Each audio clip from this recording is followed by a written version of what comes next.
ఐక్యత బీసీల ఐక్యత. మరి మొన్న కాంగ్రెస్ పార్టీ క్యాబినెట్ నిర్ణయం తీసుకొని పార్టీ పరంగా 42% రిజర్వేషన్లు ఇస్తామని పొంగులేటి శ్రీనివాసరెడ్డి గారు పత్రికాముఖంగా చెప్పడం జరిగింది. అదే చెప్పిన తరుణంలో మరుక్షణం నిన్న కలెక్టర్ గారికి బీసీ నాయకుల ఆధ్వర్యంలో దీన్ని చట్టబద్ధతతో కూడిన రిజర్వేషన్లు అమలు చేయాలని నిన్న నాగర్ కర్నూలు జిల్లా కలెక్టర్ గారికి అధికారికంగా వినతి పత్రం ఇచ్చి వ్యతిరేకం చేసినాం.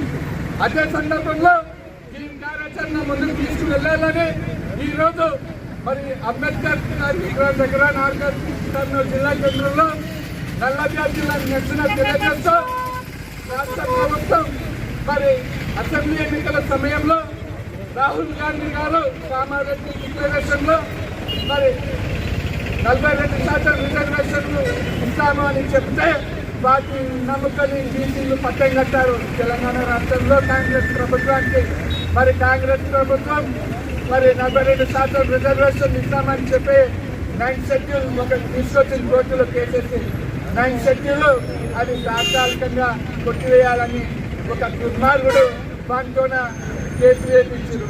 అది కోర్టు కేసు పెండింగ్ లో ఉండగానే మరి వాయిదా పడి మరి కోర్టు ఎలక్షన్ కమిషన్ కు చెప్పి ఎలక్షన్ నడుపుకోవాలని చెప్పి దాని పరంగా పార్టీ పరంగా ఇవ్వాలని చెప్పేసి నాడు నిర్ణయం తీసుకున్నారు.